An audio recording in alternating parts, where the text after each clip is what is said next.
Bueno, pues el padre Luca Borato, que es de Italia, estaba en el seminario estudiando para ser sacerdote. Entonces él fue enviado a nuestro seminario aquí en Santo Domingo, Seminario Redentor y Mater, y cuando viene un seminarista aquí a la República Dominicana, entonces él tiene su comunidad de origen en Italia, pero también, entonces inmediatamente aquí lo insertan también en una comunidad. Entonces él, gracias a Dios, cayó en nuestra comunidad. Entonces yo conozco al padre Lucas desde que llegó aquí a Santo Domingo. El padre Lucas tiene un espíritu especial, ¿por qué? Porque mira, él es humilde, tú ves. El padre Lucas tiene mucha humildad y le llega a la gente. Porque, por ejemplo, él está en la parroquia Jesús Maestro asignado. Tú sabes que cuando se hacen cura, pues lo asignan en diferentes lugares.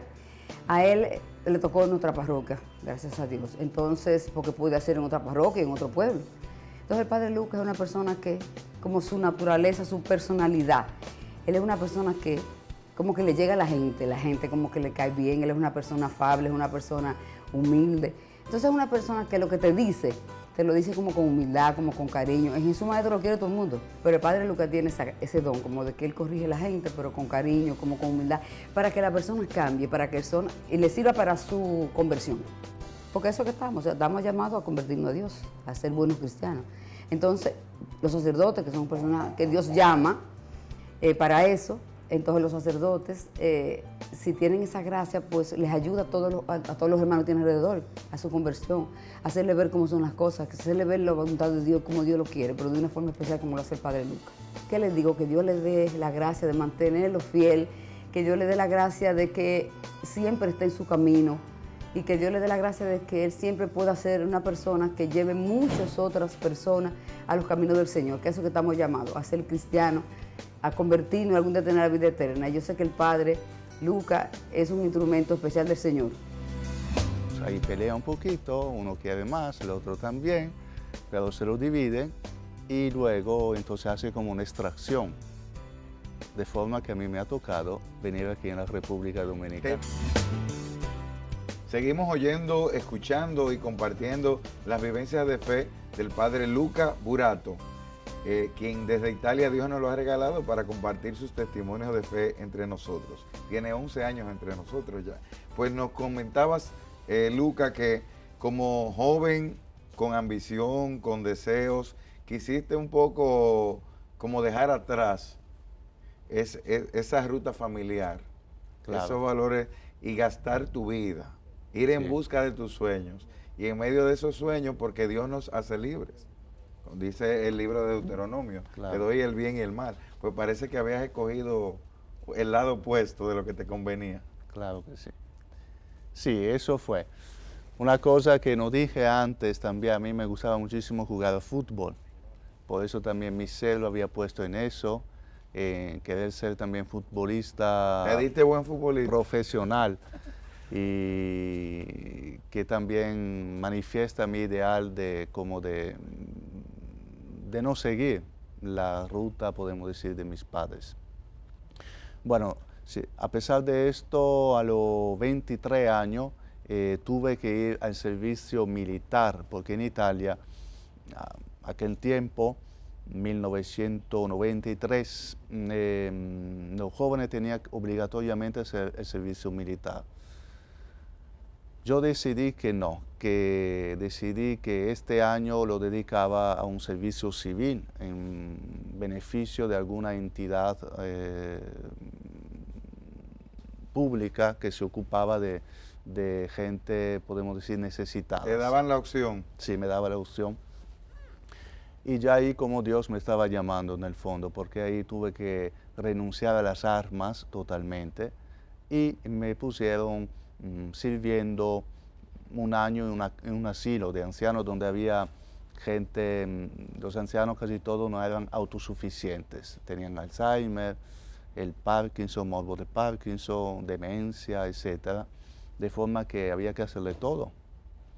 Pero esto me ayudó muchísimo porque yo venía de una vida muy egoísta y ahí tuve que donarme. El hecho de donarme a ellos me me abrió un poquito el corazón. Y lo dice muy espontáneo, pero eso Claro. es un fruto del Espíritu Santo. Eso sí. Cuando nosotros somos egoístas, no lo decimos. Los egoístas estamos muy a gusto con nosotros. Claro. Pero el Espíritu Santo actúa y dice la palabra que te da luz y te hace ver dentro de ti, dentro de tu corazón. Entonces, Dios te va enamorando de alguna manera. Te pone en encuentro con gente que necesitaba más que tú. Entonces, siendo agrónomo, parece que quisiste sembrar tu parcela y terminaste siendo sembrado. La Eso. parábola del sembrador debe de decirte mucho, ¿verdad? Entonces, ¿cómo se da ese proceso? Me hablas de vacío existencial, depresión, hoy en día es tan importante eso que cuentas, Luca, porque el mundo nos vende los placeres, el poder, Claro. el tener, el ser prestigioso, y eso es lo que muchos jóvenes y adultos que nos escuchan en este momento y nos ven, pueden estar siguiendo esa ruta, pero ese camino no te llevó a sentirte realizado. ¿Cómo Dios fue actuando para que pasaras de esa depresión, ese vacío existencial, hasta optar por un sí a la vida consagrada? Bueno, yo viví esto porque era lo que la sociedad aquel tiempo y ahora también propone, y yo me lo creí.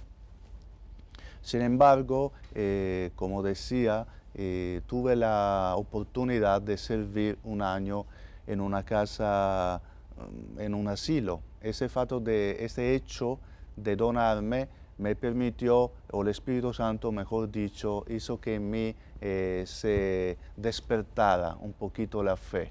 Y empecé como a arrepentirme de lo que estaba haciendo.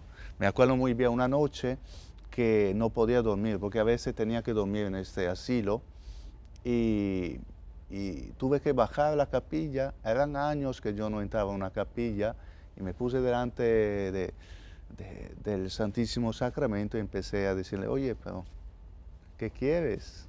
Ayúdame. Empecé a pedir ayuda, y de allí entonces empezó mi conversión, podemos decir, porque me acerqué al sacramento de la confesión.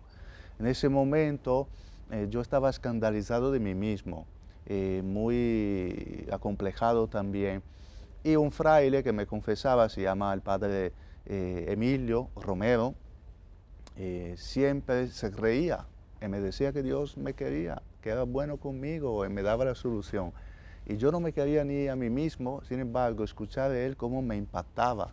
Y cada vez que volvía me decía lo Te mismo. sentías avergonzado de ti mismo, que es algo lo que el pecado no Sí. hace sentir. Sentías vergüenza.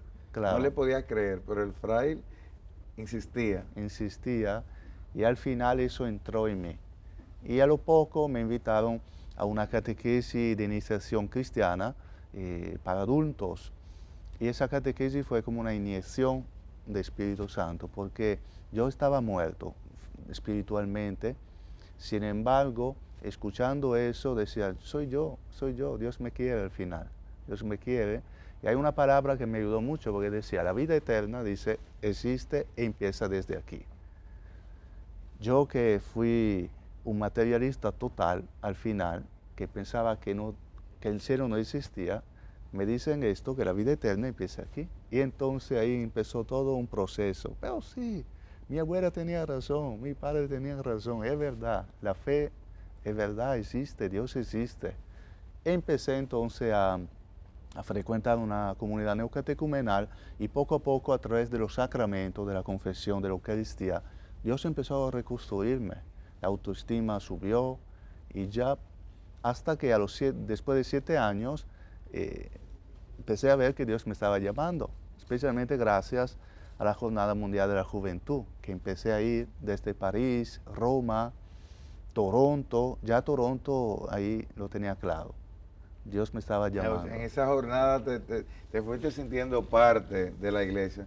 Y qué hermoso, Luca, que tú te alejas, retas a tu familia, la infravaloras emocionalmente, pero pues, después, cuando te encuentras con Dios, te das cuenta que esa familia humilde que tenías, esa abuela sencilla, que quizás Claro. no salía en portadas ni en revistas, tenía la verdad mejor que tú. Y la sabiduría también. Estaba más clara que tú. Claro. Te pudiste encontrar con Dios.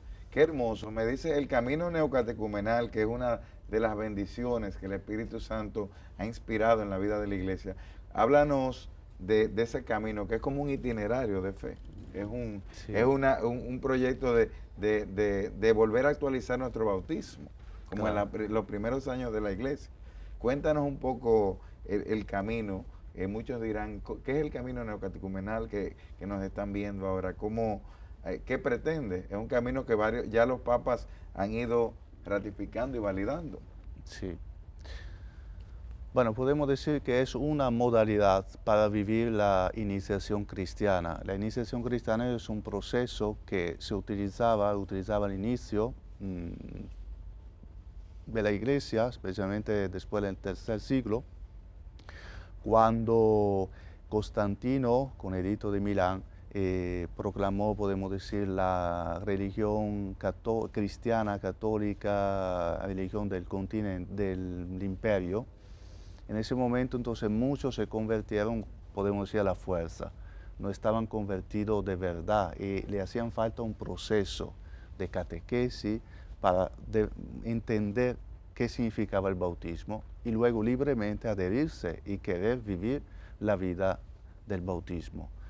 Esto puede hacer también ahora, también con gente bautizada como yo, que al final me transformé en un ateo y necesité un proceso para que Dios, a través de catequesis, de personas que se han donado a mí, me ayudara a entender un poquito, con ayuda del Espíritu Santo, la profundidad del bautismo, que es, como dice San Pablo, ¿no? Al final el bautismo te da el Espíritu para que tú puedas vivir aquí en la tierra una vida, podemos decir, celestial, el hombre nuevo. Hiciste un paso de ese bautismo tradicional que recibimos, que ese gran regalo que no tenemos conciencia, a ti que eres bautizado y quizás no te congregas, que es una gracia que tenemos ahí durmiendo, un regalo, una invitación, ser parte de la iglesia. Entonces ya quieres actualizarlo.